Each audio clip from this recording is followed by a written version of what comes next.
Sampah merupakan persoalan yang terus melekat dengan lingkungan hidup manusia. Kesalahan dalam tata kelola sampah otomatis membawa dampak negatif pada kualitas hidup masyarakat. Gelombang protes warga Tangerang Selatan menjadi salah satu buktinya. Tempat pembuangan akhir atau TPA di Cipecang hanya mampu menampung sekitar 400 ton sampah sehari. TPA Cipecang otomatis tidak mampu memenuhi timbulan sampah di Tangerang Selatan yang mencapai 1.000 ton sehari. Akibatnya, warga resah dengan cemaran lingkungan yang merebak ke pemukiman hingga ke aliran sungai di area TPA. Sementara sampah di perkotaan semakin menumpuk karena kondisi TPA yang penuh dan tidak memungkinkan untuk menampung tambahan sampah. Buruknya pengelolaan sampah di Tangerang Selatan boleh jadi hanya puncak gunung es dari permasalahan sampah di Indonesia.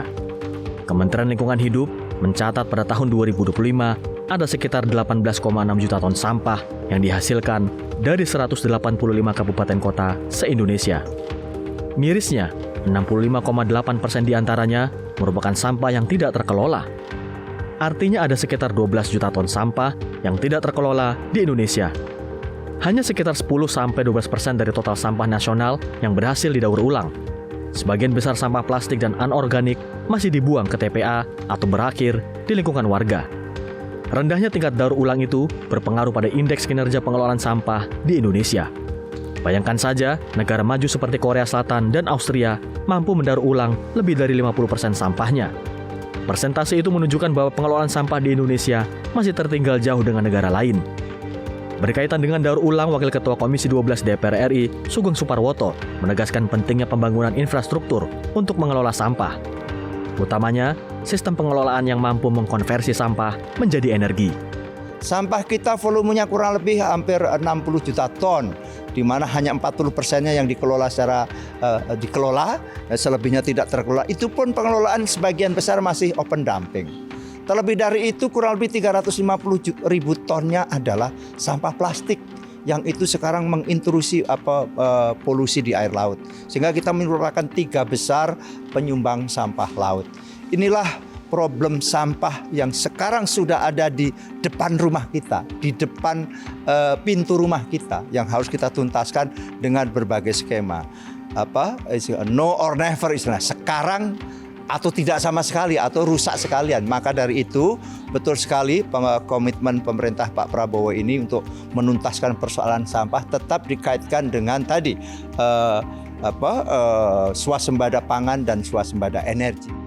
Pengelolaan sampah dengan metode daur ulang sejatinya telah dilakukan oleh sejumlah warga secara swadaya.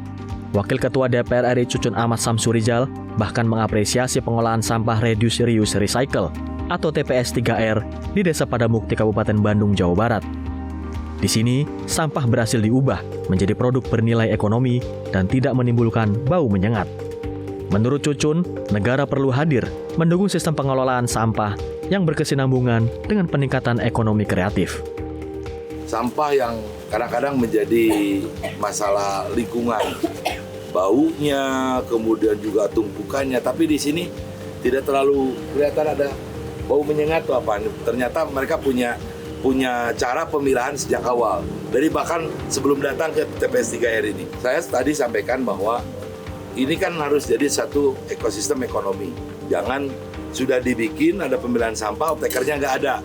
Disinilah wajib kehadirannya negara, kehadiran pemerintah, akan kreativitas yang dilakukan oleh putra-putrinya Pak Kades ini, anak-anak muda ini yang punya keinginan bagaimana di wilayah Padamukti Solokan Jeruk ini clear, nggak ada sampah, tidak ada tumpukan sampah, tidak ada jadi beban untuk permasalahan di lingkungannya.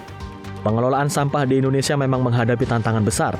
Sebagian besar sampah belum terkelola baik dan masih banyak TPA yang beroperasi sebagai open dumping atau hanya sekedar tempat pembuangan.